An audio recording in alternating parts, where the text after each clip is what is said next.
It's sweat and mud and our roots run deep. Living ain't easy, but it sure is sweet.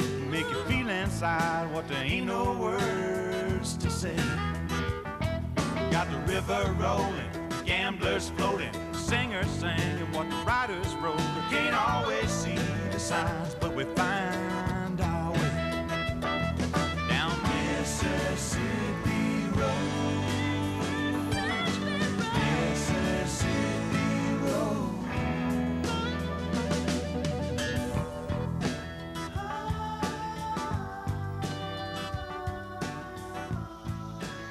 Well, hi. Welcome back to Mississippi Roads. I'm your host, Walt Grayson. And this week, this is a special edition of Mississippi Roads in that normally we take you to outstanding Mississippi locations. Well, this week, we're going to introduce you to some outstanding Mississippi personalities. You know, there have been more famous writers and poets and musicians produced in Mississippi than any other state in the nation on a per square mile basis anyway. And we thought tonight you might like to meet a few of those. After being diagnosed with Lou Gehrig's disease in 1986, Port Gibson native Frank Gambrell manages to overcome his disability and be an inspiration to those around him. Whether it's taking care of himself, getting a college degree with honors, or volunteering to help others, he shows us that obstacles in life can be a catalyst to success. When I first became disabled or considered as handicapped, my first challenges were, first I had to realize, I had to come to a conclusion that I had a problem and that I needed help. And I couldn't get over this problem alone. I had to realize, I had to receive within myself the truth of myself. Something had to be, the truth had to be revealed in my own mental situation that I had to change. I had to change my outlook on life. I had to change my way of thinking. I had to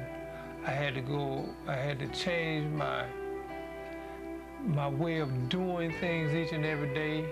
My whole perspective of life had to change. It was a 180-degree reverse. He looks at the ability in himself instead of the disability, and he also does that with the people around him. I think in his hometown he works with children, and he's a great mentor to those children over there that so greatly need that person to look up to. I have a real heart for children. Especially the ones that I see around here in my home, here in Port Gibson. You know, and I see a lot of kids that are walking the streets all, you know, during the daytime, not in school. I see kids that are even in school don't even have a clue why they're in school. You know, a lot of them come there because the parents just take them there to get them out the house, or not to be worried about them, you know, when they're going off doing whatever they have to do. So that gives me motivation to get up and give whatever I have as far as my education, my time, to show them that if I can get up out of bed, go and try to put some of my head to broaden my horizons, it should encourage them that they have every physical and mental capability to meet the challenges of this world.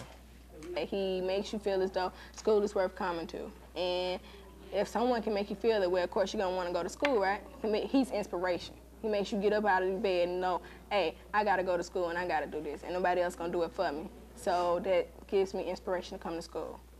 Most definitely, you've had an impact on me because it gives me an opportunity to think myself through and realize that I could probably do a lot more than what I've done by me having the use of all of my faculties. And I look at Mr. Gambrell, and he doesn't seem to let anything hold him back. Just to give you an example, one day I decided not to call him because the elevator was out and the sub that I needed was upstairs. So the next day when I called him in, I said, well, I wanted to call you yesterday, But the elevator was out, and he looked at me, he said, Mr. Kelly, don't ever let that stop you. He said, I will find a way to get up those stairs. And to me, that just told me that this man was willing to do whatever was necessary with the limited use of his body. And here I am with everything working, and sometimes we try to use them as excuses. So he's been a great inspiration to me.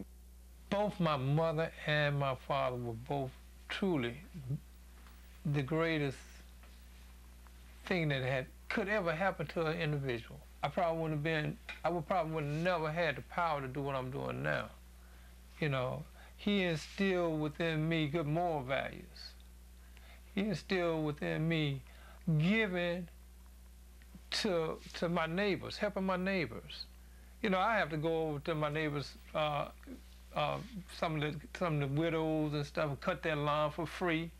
And don't go over there with no attitude. Go over there smiling, ready, willing, available to help them, and whatever else they had for me to do. And when I leave there, say thank you. Doing by being a Christian, I love to help people that are less fortunate than I am. And he's one of those that is less fortunate than I am, so I enjoy being with him. I come over here, if we cook something good, we bring him food over here. Sometimes he has too much food. Somebody else be done brought it some. He's a fine young man, a church-going man, and I love it. Life isn't fair. It's an evil world, and people don't care about you, but God does. And God will give you everything that you need to live a prosperous, peaceful, joyful life, and that's what He's done for me.